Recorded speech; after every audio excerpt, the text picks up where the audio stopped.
नमस्कार, मैं हूं रत्नेश कुमार और आप देख रहे हैं टेलीस्कोप न्यूज़। एनडीए गठबंधन ने विधानसभा में विश्वास मत जो है प्राप्त कर अविश्वास को जो है वो खारिज किया। क्या मुद्दा था ये तो आप जानते हैं कि स्पीकर साहब जो है वो नैतिक आधार पर इस्तीफा देने से मना कर दिया था उन्होंने, तो फिर अविश्वास प्रस्ताव लाया गया और वोटिंग हुई। बहुत सारे खेल हुए, खेला हुआ मतलब खेला करने की बात कही गई, लेकिन अंततः जो है नए सरकार का ये विस्तार होना है। हमारे साथ मौजूद हैं पूर्णिया प्रभारी जो है प्रमंडलीय प्रभारी अनिल कुमार साहा जी और युवा अध्यक्ष जो है वैश्य महासम्मेलन के हमारे साथ डॉक्टर अनुज कुमार। तो इनसे बातचीत करेंगे और जानेंगे कि इनकी क्या अपेक्षाएं हैं। हालांकि कुछ दिनों पहले वैश्य महासम्मेलन द्वारा एक बयान जारी कर कहा गया था कि जब सरकार बन रही है तो सरकार में जो है वैश्य समाज का प्रतिनिधित्व हो, तो उसको लेकर ही जो इनकी अपेक्षाएं हैं उसके बारे में हम बात करें कि नई सरकार से आपकी क्या अपेक्षाएं हैं। स्वागत है डॉक्टर साहब आपका टेलीस्कोप न्यूज़ में, बताइए। जी बहुत बहुत धन्यवाद आपका।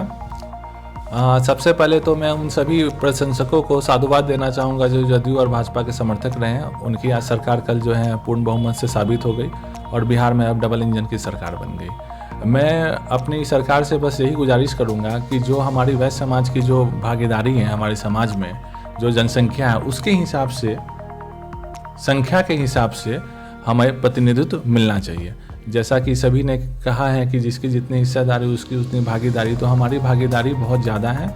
हम लोग 27% आज बिहार में वास करते हैं। तो हम लोगों का यही उद्देश्य है कि हमारे जो भाजपा के जो आगामी जो प्रदेश अध्यक्ष होने वाले हैं वो हमारे वैश्य समाज से हो, और हमारा जो सदन के जो अध्यक्ष होने वाले हैं, जो भी आगामी बनने वाले हैं, वो भी हमारे वैश्य समाज से हो। और बाकी कम से कम 3 मंत्री, जो कैबिनेट विस्तार होगी आगामी कुछ दिनों के बाद, उसमें कम से कम 3 मंत्री हमारे समाज से हो, ये हम सभी वैश्य समाज की मांग है। तो अब इसमें ये देखना जरूरी होगा कि किस तरह से बीजेपी, जो जिस तरह से हम लोग एक मुश्त होकर वैश्य समाज पे आज एक तमका लगा हुआ है कि वो वैश्य समाज सारा का सारे लोग जो हैं एक मुश्त होकर बीजेपी को वोट करते हैं, तो उसका जो फल मिलना चाहिए वो अब हम लोगों को समय आ गया है मिलने का। यही हम लोग कामना करते हैं कि हमारे शीर्ष नेतृत्व से कि इस पे ध्यान देते हुए, ठीक ना, कैबिनेट का विस्तार करेंगे और प्रमुख पदों पे लोगों को आसीन करेंगे। दूसरा सवाल जो हमारा रहेगा वो प्रमंडलीय प्रभारी जो हैं उनसे रहेगा कि अब इन्होंने जो बयान जारी किया था उसके हिसाब से जब सरकार ये राजद के साथ गठबंधन टूट के फिर भाजपा के साथ जो जदयू की सरकार, नीतीश कुमार की सरकार बनी, तो कुछ अपेक्षाएं थी वैसे समाज की मेरे ख्याल से, और चाहते थे कि उप मुख्यमंत्री का पद जो है वो कम से कम वैसे समाज के किसी दिग्गजों की कमी नहीं है वैसे समाज में। दिग्गज नेता, विशेषकर सीमांचल से बहुत सारे दिग्गज नेता रहे हैं, तो कुछ अपेक्षाएं थी वैसे समाज की उप मुख्यमंत्री पद को लेकर। आइए जानते हैं इनसे क्या कहते हैं इस विषय पर। सबसे पहले तो बिहार की जनता और एनडीए की सरकार को समर्थन देने वाले सारे विधायक, सारे प्रतिनिधि, सारे जनताओं का मैं आभार प्रकट करता हूं कि उन्होंने अपना समर्थन देकर के सरकार को स्थिर करने का काम किया। रही बात वैश्य समाज की, तो वैश्य समाज की आबादी पूरे बिहार में 30% है। हमारा हक 243 में 30% जनप्रतिनिधि का बनता है। अब जनप्रतिनिधि हर पार्टी में वैश्य समाज का है कमोवेश, लेकिन वैश्य समाज का जो 100% वोट, जो मत अभी तक भारतीय जनता पार्टी को मिलते आ रहा है, जिसके वजूद पर जो विधायक अभी बिहार में है, 78 भारतीय जनता पार्टी के विधायक हैं, उसमें 15 विधायक वैश्य समाज से। तो हमारा हक मिनिमम 5 मंत्री का बनता है।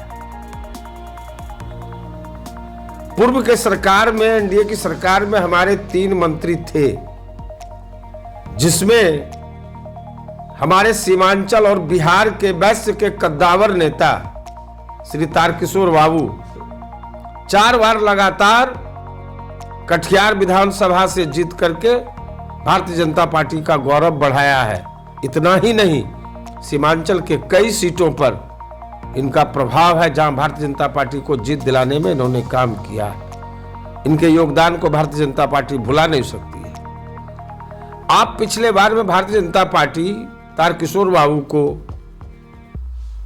उप मुख्यमंत्री का पद दिए और अभी तक जो मंत्रिमंडल का जो विस्तार हुआ है, वैश्य समाज का एक भी जनप्रतिनिधि नहीं है। ये बड़ा हास्यास्पद है। भाई वोट हम दें, हमारे वोट से सरकार बने, हमारे वोट से प्रतिनिधि हो और हमारी जो सरकार में भागीदारी नहीं हो, क्या वैश्य समाज सिर्फ वोट देने के लिए है? तो ये भी भारतीय जनता पार्टी समझ ले कि वैश्य समाज उनका कोई खतियानी वोटर नहीं है, जो पहले भी मैं कह चुका हूं, या उनका कोई ये नहीं है कि वैश्य समाज उनको वोट देगा ही। अगर भारतीय जनता पार्टी वैश्य समाज के प्रतिनिधि को सही प्रतिनिधित्व नहीं देती है तो वैश्य समाज उसका बहिष्कार करेगी। अभी वैश्यों में, बिहार के सारे वैश्यों में असंतोष है। हमारे अखिल भारतीय वैश्य महासम्मेलन के प्रदेश अध्यक्ष युवा सम्राट तुर्क नेता पवन जायसवाल जी, जिन्होंने वैश्यों को जागृत करने का काम पूरे बिहार में और खास करके सीमांचल में किया। वैश्य समाज की भागीदारी, वैश्य समाज के लोगों को, जो ऐसे तो वैश्य समाज के लोग जुड़े हुए भारतीय जनता पार्टी से हैं ही, लेकिन जो नहीं भी जुड़े हुए थे उनको भी उन्होंने जोड़ने का काम अपने समाज के साथ लग करके और उसके साथ संबंध बना के, कोऑर्डिनेशन बना करके उन्होंने भारतीय जनता पार्टी को मजबूत करने का काम किया। हम भारतीय जनता पार्टी को साधुवाद भी देते हैं कि अभी डॉक्टर धर्मशिला गुप्ता को उन्होंने राज्यसभा के लिए दिया है, लेकिन ये मेरे लिए कोई तोहफा नहीं है। उसके बदले में हमारे सुशील मोदी साहब, जो वैश्य समाज के हमारे कद्दावर नेता थे, आपने उनको टिकट नहीं दिया है। आप मेरे ऊपर कोई उपहार नहीं दिया है। वैश्य समाज की जो भागीदारी है, हम जितना आपके लिए, हम जितना आपसे स्नेह रखते हैं, जितना प्रेम रखते हैं, वैश्य समाज जितना रखती है। अगर आप प्रेम नहीं रखेंगे तो हम थोड़ा एक तरफा प्यार करेंगे।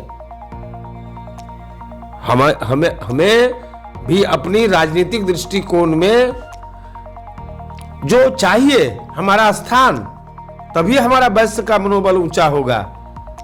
आज अगर आप वैश्य समाज को मनोबल ऊंचा नहीं कर रहे हैं तो वैश्य समाज तो पूरे बिहार में, पूरे सीमांचल में जो उनका शोषण हो रहा है, उनके जमीन को लूटा जा रहा है, उनसे रंगदारी लिया जा रहा है। वैश्य समाज सबसे ज्यादा टैक्स देता है और वैश्य समाज सबसे ज्यादा वोट देता है जिस पार्टी को। तो क्या वैश्य समाज सिर्फ वोट देने के लिए है? जो है कितनी अपेक्षाएं हैं, मतलब कम से कम कितना जो है कैबिनेट सीट मिले, आप लोगों की क्या अपेक्षाएं हैं? अपेक्षा मैंने कहा ना, एक तो हम थोक के भाव में वोट देते हैं, आप उसको भी दरकिनार कीजिए। जितने भी आपके अभी बीजेपी के विधायक हैं, वैश्य समाज से तो 15 विधायक हैं ही 78 में, लेकिन उसके अलावे भी जहां भी जो विधायक जीते हैं वहां वैश्यों का एक मुश्त थोक वोट मिला है उन उम्मीदवारों को, चाहे वो किसी भी जाति के हो। हमारे तारकिशोर बाबू जो है उप मुख्यमंत्री रहते हुए उन्होंने सिर्फ वैश्यों का काम नहीं किया, अन्य जातियों का भी काम किया ना। लोगों को राहत पहुंचाने का काम किया, सरकार के मनोबल को ऊंचा करने का काम किया, तभी तो वैश्य समाज उससे के साथ और लोग जुटे ना। या और जगह जो भारतीय जनता पार्टी की जीत हुई, जहां वैश्यों की संख्या है, आबादी है, वहां टिकट अगर दूसरे समुदाय को भी दिया गया है तो वहां भारतीय जनता पार्टी की जीत हुई है। कैसे हुई है? जब तक आप वैश्य का वोट नहीं लेते हैं तब तक आपकी जीत सुनिश्चित नहीं हो पाएगी। हाँ, सिर्फ वैश्य के वोट से ही जीत रहा है, मैं ये भी नहीं मानता हूं। लेकिन जब आपको कोई दुकान खोलना हो तो पहले आपको एक पूंजी की जरूरत होती है। तो एक मुफ्त पूंजी अगर वैश्य समाज का है तो फिर अन्य लोग भी उसके साथ जुड़ते हैं, अन्य समुदाय भी जुड़ता है, और सारे लोगों के जुड़ने से, सारे लोगों के एक साथ होने से ही ना प्रतिनिधि बनता है। तो जहां वैश्य समाज के प्रतिनिधि नहीं भी है वहां वैश्य समाज की भी भागीदारी रही है, एक मुश्त, तभी तो बने हैं। और मैं आज ये कह रहा हूं कि सुरक्षा को देखते हुए आपने, चलिए ठीक है, उप मुख्यमंत्री का पद नहीं दिया, लेकिन आप हमारे जो दिग्गज नेता है उनको गृह मंत्री का आप जो है जो उसको मंत्रिमंडल में शामिल करके उसको गृह मंत्री का प्रभार दें, ताकि अगर वो गृह मंत्री रहेंगे तो बिहार में जो विधि व्यवस्था चरमराई हुई है वो विधि व्यवस्था दुरुस्त होगी और वैश्य समाज को भी सुरक्षा मिलेगा, वैश्य समाज भी गौरवान्वित होगा, वैश्य समाज अपने आप को सुरक्षित समझेगा और इसमें भारतीय जनता पार्टी की भी उपलब्धि होगी। तो मेरा अंतिम यह मानना है कि चलिए हम समझौता करने के लिए, वैश्य हमेशा झुकने के लिए ही तैयार हुआ है, वैश्य कभी किसी से लड़ता नहीं है, लेकिन अब वैश्य जाग चुका है अपने अधिकार के प्रति। तो चलिए, आपने हमें उप मुख्यमंत्री का पद नहीं दिया, आप हमको विधानसभा अध्यक्ष का पद नहीं दे रहे हैं, जैसा कि ज्ञात हो रहा है कि जो अन्य समुदाय से लिया जा रहा है, हमें उसे भी परहेज नहीं है। ठीक है, ये राष्ट्रीय स्तर के नेताओं का जो निर्णय है वो सर्वमान्य है, ठीक है, लेकिन हमें मंत्रिमंडल में शामिल करके अगर गृह विभाग नहीं दिया जाता है कम से कम, तो मेरे साथ अन्याय होगा और हमारे 5 प्रतिनिधि को वैश्य समाज का मंत्रिमंडल में स्थान मिलना चाहिए, जिसमें मुख्य रूप से श्री तारकिशोर प्रसाद जी, श्री पवन जायसवाल जी, श्री मंचन केसरी जी और हमारे और भी जो वैश्य के नेता केदार गुप्ता हैं, सरावगी साहब हैं दरभंगा से, अरुण शंकर प्रसाद हैं, तो बहुत वैश्य के नेता, संजीव चौरसिया जी हैं, विजय खेमका जी भी हैं। तो आप जिनको भी लेना चाहें, लेकिन मुख्य रूप से जो प्रखर लोग हैं वैश्य में, जिसके एक आवाज पर वैश्य समाज बुलंद होता है और एक मुफ्त वोट देने का भारतीय जनता पार्टी को काम करता है, तो आप उसको अगर मंत्रिमंडल में जगह नहीं देते हैं तो वैश्य अपने आप को उपेक्षित नहीं समझेगा। मैं आज आगाह भी करना चाहता हूं, वो दिन दूर नहीं है। अगर आप वैश्य समाज को सही प्रतिनिधित्व नहीं देंगे तो वैश्य समाज अपना प्रतिनिधि खुद खड़ा करेगा लोकसभा में भी, और अगर जरूरत पड़ी तो हम वैश्य समाज के लिए पूर्णिया के रंगभूमि मैदान को भरने का काम करेंगे, हम विधानसभा का घेराव भी करने का काम करेंगे, और उससे भी हद हुआ तो हम वैश्य समाज को एक साथ संगठित करके, सारे वैश्य जाति उपजाति को संगठित करके एक पार्टी बनाने का भी काम करेंगे, जिससे हमको राजनीतिक भागीदारी मिल सके और हमारी राजनीतिक भागीदारी सुनिश्चित हो सके। और हमारे साथ मौजूद हैं युवा जिला उपाध्यक्ष हमारे साथ मौजूद हैं ओम जी, और इनसे भी जानेंगे कि वैश्य की भागीदारी को लेकर, जैसे सभी की इच्छाएं हैं। हमने सब अभी प्रमंडलीय प्रभारी से बात की, जिला अध्यक्ष से बात की, युवा जिला अध्यक्ष से और जिला उपाध्यक्ष से अब बात करेंगे। क्या कहते हैं आप? मेरा कहना है कि बीजेपी वोटर पर सब दिनों से बनिया वैश्य वोट पर बीजेपी का दावा रहा है कि बीजेपी को जो भी बनिया वोटर है वो बीजेपी को ही वोट देगी। तो वोट जब चुनाव आती है तो वोटिंग ले लिया जाता है, वोटिंग हो जाने के बाद वैश्य को दरकिनार कर दिया जाता है। किसी भी क्षेत्र में, चाहे कहीं भी हो, जब अपना मंत्रालय का बात हो या किसी भी अन्य कार्य में, वैश्य को सिर्फ वोटिंग के लिए रखा गया। आप हम बनिया हैं, आप बीजेपी को वोट दीजिए, नेक्स्ट जो नेता है उसका एक बात ये भी कहा जाता है कि वैश्य की ही पार्टी है। जब आपकी ही पार्टी है तो फिर ये प्रतिनिधित्व तो आपका होगा ही। पार्टी वैश्य की नहीं है, पार्टी तो सबों के, ऐसा तो उसमें सिर्फ वैश्य भी है, अन्य कास्ट के, सभी कास्ट के उसमें नेता भी हैं, सभी कास्ट के नेता हैं बीजेपी में। ऐसा नहीं कि सिर्फ वैश्य के ही नेता है। कहने के लिए वैश्य का मनोबल को सिर्फ बढ़ाने का काम सिर्फ इलेक्शन के लिए है। जब चुनाव के समय में इस बात का ज़्यादा उछाल होता है, बनिया है तो कहाँ जाएगा, बीजेपी को ही वोट देगा।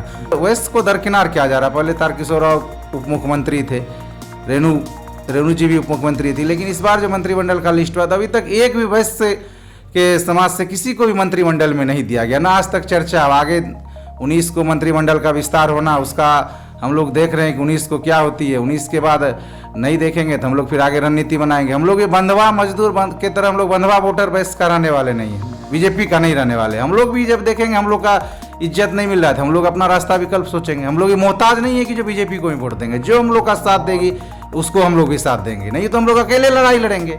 30% हम लोग भी अकेले लड़ेंगे, कोई 14% में राज करता है, कोई 2%, हम लोग तो 30% हैं।